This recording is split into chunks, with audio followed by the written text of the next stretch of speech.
Hello, আসসালামু আলাইকুম বন্ধুরা। টেকনোলজি অ্যান্ড টেক ভিডিওর পক্ষ থেকে সবাইকে জানাই আন্তরিক সালাম ও শুভেচ্ছা।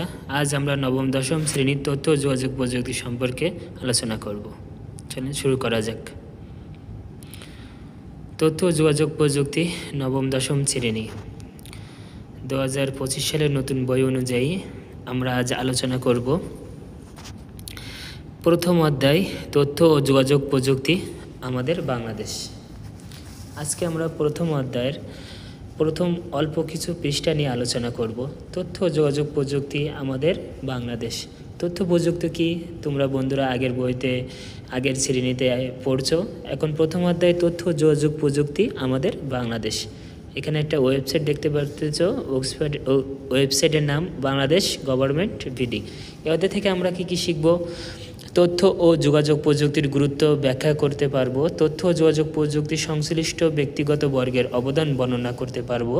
বাংলাদেশ লার্নিং গুরুত্ব ব্যাখ্যা, Bangladesh governor, Bangladesh service, Bangladesh commerce, Bangladesh কর্মক্ষেত্র, সামাজিক যোগাযোগ ও তথ্য যোগাযোগ প্রযুক্তির ভূমিকা বিনোদন ক্ষেত্রে।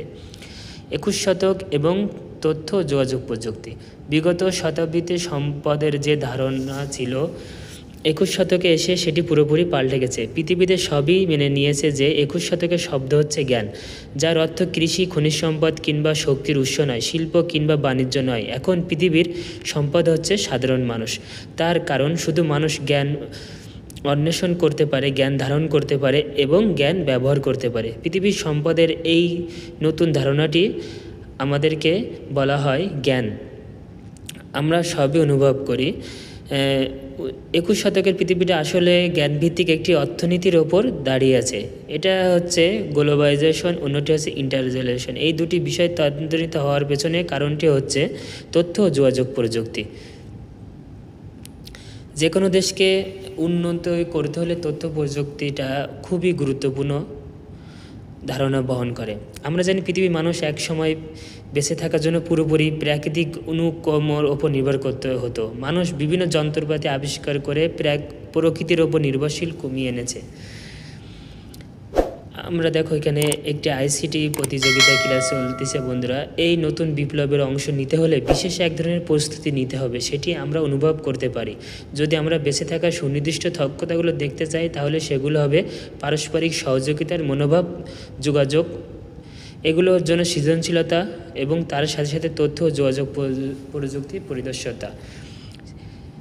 মেন তথ্য প্রযুক্তির সৃজনশীলতা কাজে লাগাতে হবে। এখন এটা কিভাবে উদ্ভাবন হয়েছে, কে কিভাবে তৈরি করেছে, এখন চলো বন্ধু আমরা জানি। যার প্রয়োজনীয় দক্ষতা স্কিল হিসাবে দ্রুত স্থাপন করে, যার স্কিল যত ভালো সে দ্রুত সফলতা অর্জন করে। এখানে তথ্য যোগাযোগ প্রযুক্তির বিকাশের উল্লেখযোগ্য ব্যক্তি হচ্ছে বিজ্ঞানী, স্বপ্নদ্রষ্টা, প্রকৌশলী এবং নির্মাতাদের অবদান।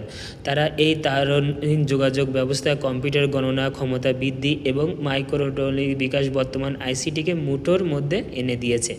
আধুনিক কম্পিউটারের বিকাশ পরিচালনা শুরু হয় চার্লস ব্যাবেজ 1791 সাল থেকে 1871 নামে একজন ইংরেজি প্রকৌশলী ও গণিতবিদের হাতে। অনেকে তাকে আধুনিক কম্পিউটারের জনক বলে থাকেন।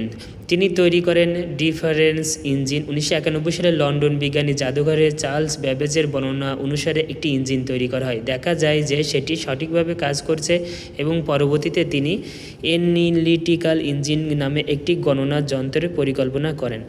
তবে গণনার কাজটি কিভাবে আরও কার্যকর করা যায় সেটি নিয়ে ভেবেছিল কবি লর্ড বায়ানের কন্যা অ্যাড লাভলেস। তিনি 1815 সাল থেকে 1852 মায়ের কারণে ছোটবেলায় থেকে বিজ্ঞান ও গণিতে আগ্রহী ওঠেন। 1833 সালে চার্লস ব্যাবেজের সঙ্গে তার পরিচয় হলে তিনি চার্লস ব্যাবেজের এনালিটিক্যাল ইঞ্জিন কাজে লাগানোর জন্য প্রোগ্রামিং এর ধারণা নামে নিয়ে আসেন। এই কারণে অ্যাড লাভলেসকে প্রোগ্রামিং ধারণার প্রবর্তক হিসাবে সম্মানিত করা হয়।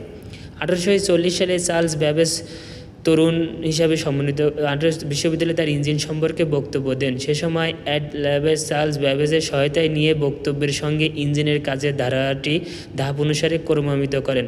তার মৃত্যুর 100 বছর পর 1953 সালে সেই নোট আবারও প্রকাশিত হলো। বিজ্ঞানীরা বুঝতে পারেন অ্যাড লাভলেস অ্যালগরিদম প্রোগ্রামিং ধারণাটি প্রকাশ করেছিলেন।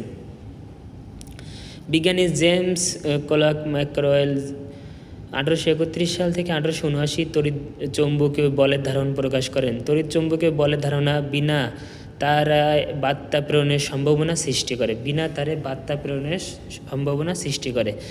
এখন বিনা তারে এক স্থান থেকে অন্য স্থানে বার্তা প্রেরণের প্রথম সফল হন বাঙালি বিজ্ঞানী জগদীশ বসু 1858 সাল থেকে 1937 সাল। 1995 সালে জগদীশচন্দ্র বসু অতি ক্ষুদ্র তরঙ্গ ব্যবহার করে এক স্থান থেকে অন্য স্থানে তথ্য প্রেরণ সক্ষম হন, কিন্তু তার এই আবিষ্কার প্রকাশিত না হওয়ায় সর্বজনীন স্বীকৃতি পায়নি।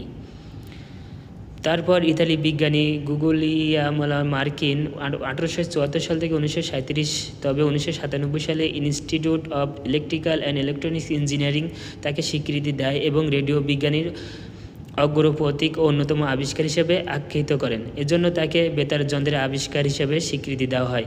20 শতকে ইলেকট্রনিক্স বিকাশের প্রথম যুক্তরাষ্ট্রের IBM কোম্পানি মেইনফ্রেম কম্পিউটার তৈরি করে। পর্যায়ক্রমে 1971 সালে মাইক্রোপ্রসেসর আবিষ্কৃত হলে সাশ্রয়ী কম্পিউটার তৈরির পথ সুগম হয়।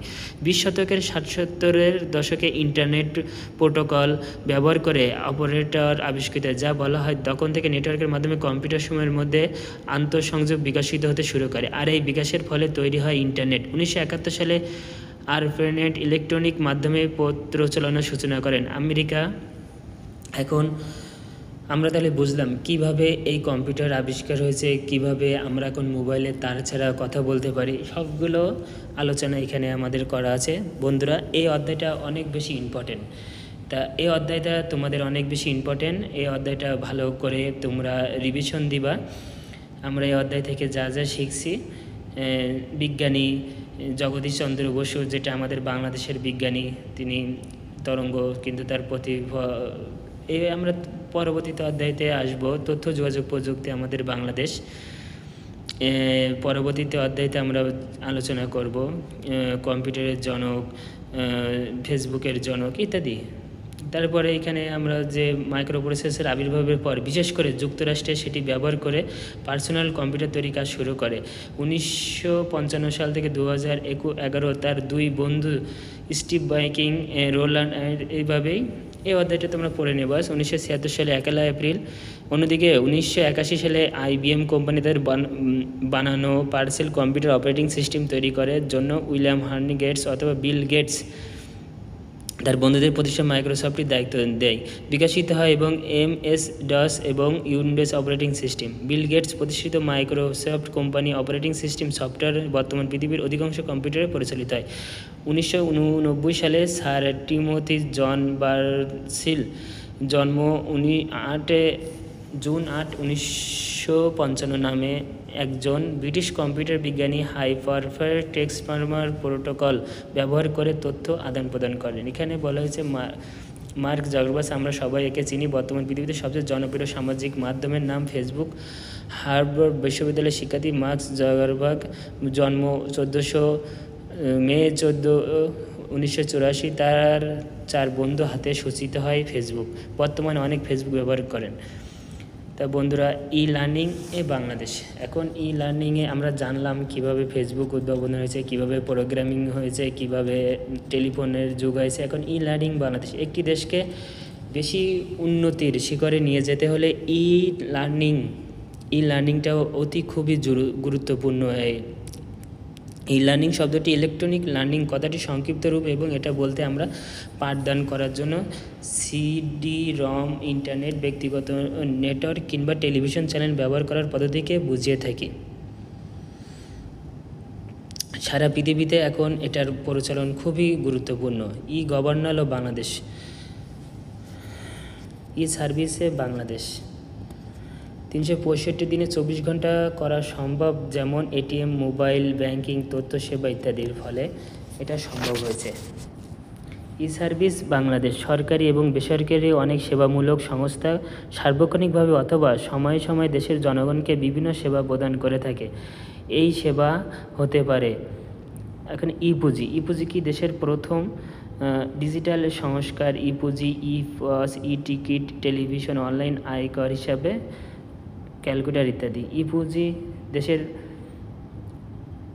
ইপুজি সেবাসমূহ দেশটি 15টি চিনিকলের সকল আখচাষি এখন তারপরে আছে ইলেকট্রনিক্স মানি ট্রান্সফার সিস্টেম 1 মিনিটের ভিতরে 50,000 টাকা এক দেশ থেকে আরেক দেশে পাঠানো সম্ভব।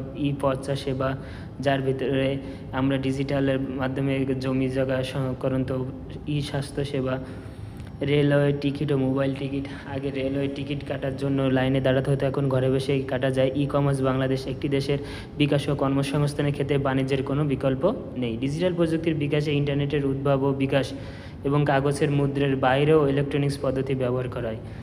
এখন বন্ধুরা, পরবর্তীতে আমরা আজকে 9 পৃষ্ঠা পর্যন্ত আলোচনা করলাম। আমার আলোচনাটা যদি কোনো ভুল ভ্রান্তি হয়ে থাকে ক্ষমা সুন্দর দৃষ্টিতে দেখবা।